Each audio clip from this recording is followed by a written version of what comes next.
Sziasztok! Szép napot mindenkinek! Most egy nagyon finom csokifagyit fogunk elkészíteni közösen, pár percben röviden, és itt vannak már az összetevők, ugye a házi tej, a jó minőségű étcsoki, a magas zsírtartalmú tejszín, én ezt nagyon szeretem ezt használni a fagyikhoz, a cukor és a jó minőségű kakaópor.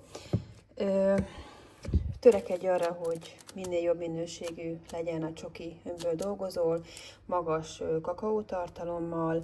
Ennek most 55%-os a kakaótartalma, és ugyanez igaz a kakaóporra is, hogy minél magasabb legyen a kakaótartalma, mert sokkal-sokkal finomabb és jobb ízű lesz a fagyid. A tejszínnél figyelj arra, hogy minél magasabb legyen a zsírtartalma, és ugye a házi tej, ez tényleg mindenmentes házi tej, egyenesen a termelőtől jött ide hozzánk, és nincs belőle semmi kivonva, mint ugye a boltban kapható, tehát próbáld meg ebből is a legjobb minőségűt a fagyihoz megkeresni.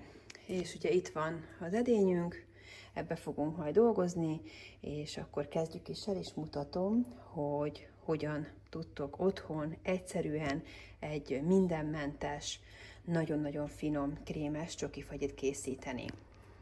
Közben kivettem a kis mérőedényemet, és ebbe ki fogjuk mérni a tejet. Most nekünk 400 ml tej fog kelleni.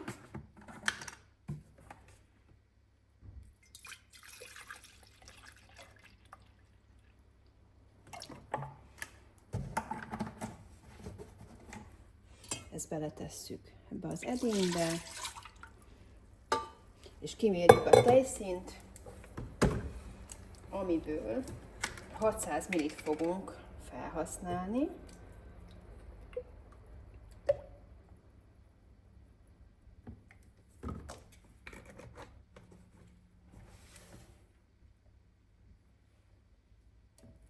Ezt most félreteszem. A tejszínt, ha kimértétek, akkor ezt tegyétek vissza a hűtőbe, mert ezt később fogjuk felhasználni. És most elkészítjük egy nagyon finom, krémes csoki alapot ugye a fagyihoz. 400 g csokit teszünk bele.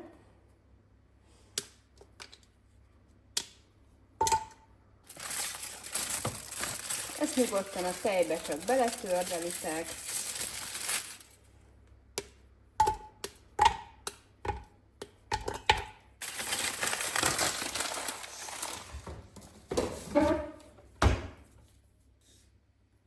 Kimérjük a cukrot.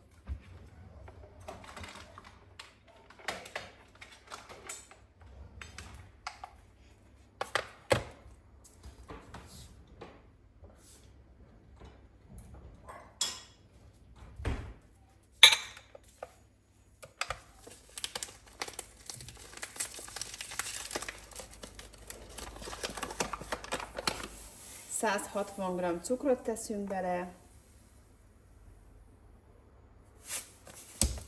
Ez is mehet bele.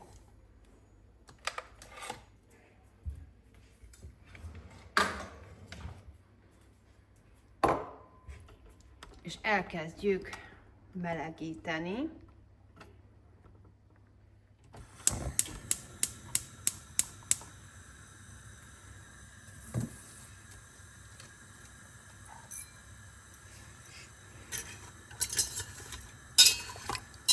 Ez a hab verőkanál, ez nagyon-nagyon jó. Még nyugodtan itt lehet hagyni.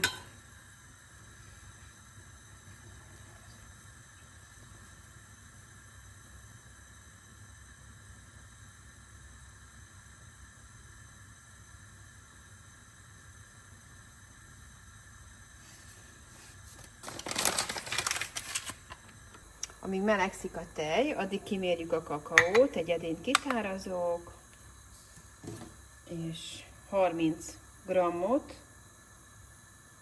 fogunk a kakaóból kimérni. Ha egy kicsit több, az nem baj. És így teljesen jó.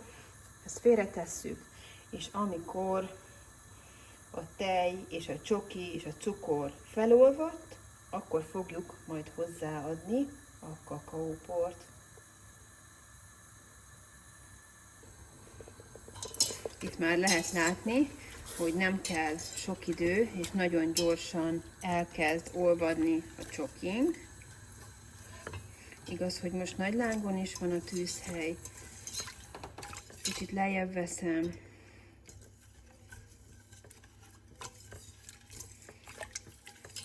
És folyamatosan azért kevergessétek, hamarabb olvad.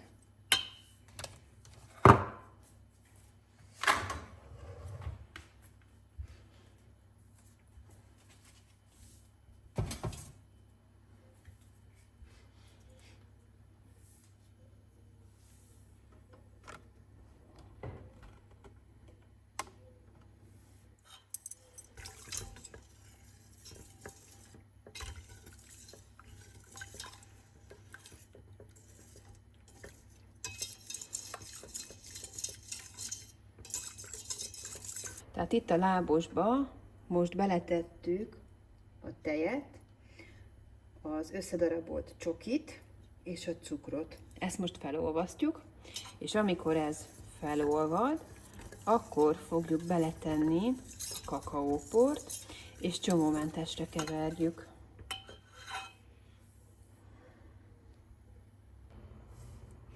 Edény oldaláról, és szedjétek le a csokit, és itt már lehet látni, hogy gyönyörűen fel van olvadva a csokoládé, beletesszük a kakaóport.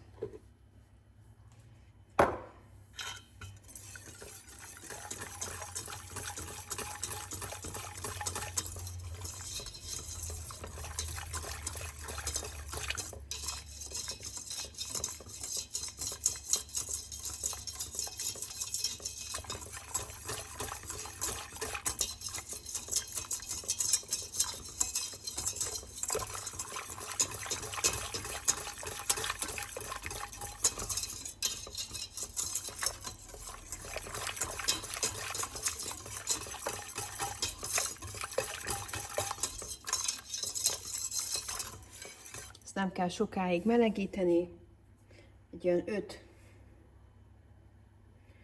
5-10 percen belül ez azért el is készül, amíg felolvad a csoki, beletesszük a kakaóport, és azt is csomómentesre keverjük, és hogy nagyon picit ugye itt is elkezd gőzölődni a tej, akkor már készítem is neki a hideg vízfürdőt, amiben le fogjuk hűteni, viszont ezt a fagyi, vagy illetve a csoki alapot egy éjszakára most be fogom tenni a hűtőbe, vagy egy pár óra hosszára tegyétek be a hűtőbe, és csak utána fogunk majd dolgozni vele tovább.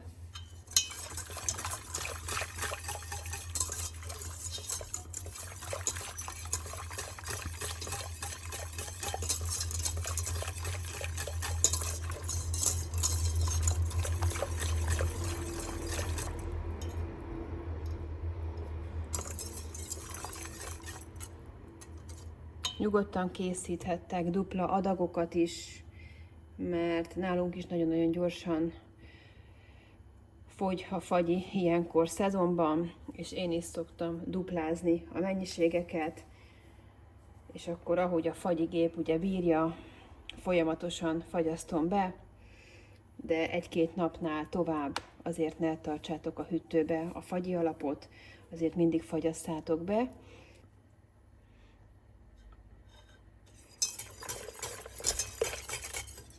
Most már elkezdem készíteni a hideg vízfürdőt.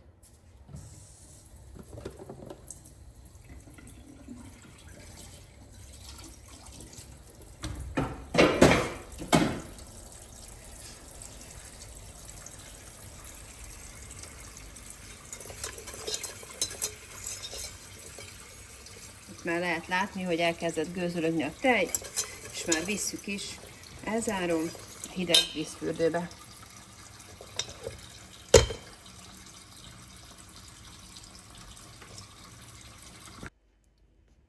Itt a hideg vízfürdő, néha keverjétek meg, de itt lehet látni, hogy milyen gyönyörű, krémes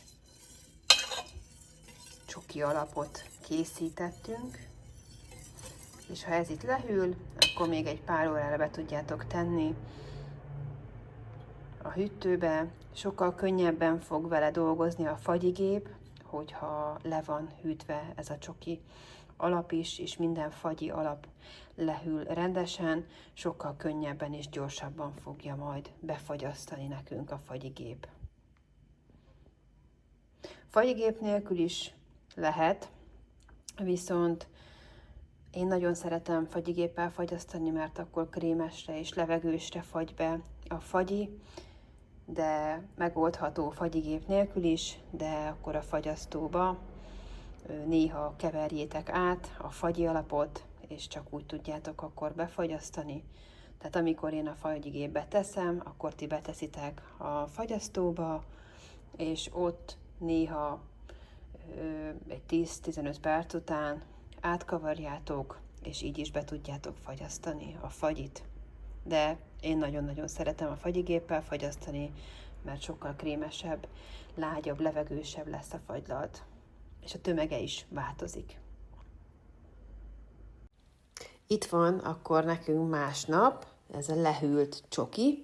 Egy éjszakára én a hűtőbe tettem, és most a kimért tejszínből habot fogunk csinálni, habverővel, és össze fogjuk keverni ezzel a csodálatos csokival. Nagyon könnyű és ilyen krémes, gyönyörű lett a csoki. Habverővel kemény habbá verjétek ugye a habtejszínt, és igazából akkor tökéletes, hogyha nem fog kiesni a tából, hogyha megfordítjátok.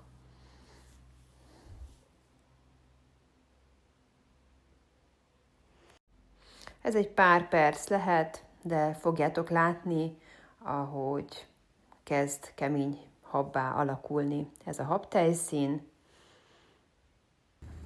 Itt már nekem kész, megfordítom, teszek egy próbát, tökéletes lett.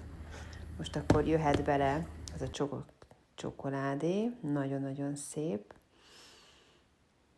Szépen belecsurgatjuk, kikaparjuk. Én nagyon szeretem ezt a szilikonkanalat, mert nagyon könnyen ki tudom szedni a krémet szinte minden honnan a lábosból, és ha ezt itt szépen átkapartátok, akkor a habverővel összekavarjuk, és mehet a fagyigépbe. Köszönöm, hogy itt voltál, oszd meg a videót másokkal is, hogy lássák, hogy hogyan lehet tisztán, mindenmentes, adalékanyagok nélkül sütni, főzni. A csatornán megtalálod már több fagyi receptet is, készítsd el, mert sokkal-sokkal finomabb, mint amit meg tudsz venni, és sokkal egészségesebb. Itt már ugye bent van a fagyigépbe a fagyi, és ez már a kész fagyi. Jó étvágyat!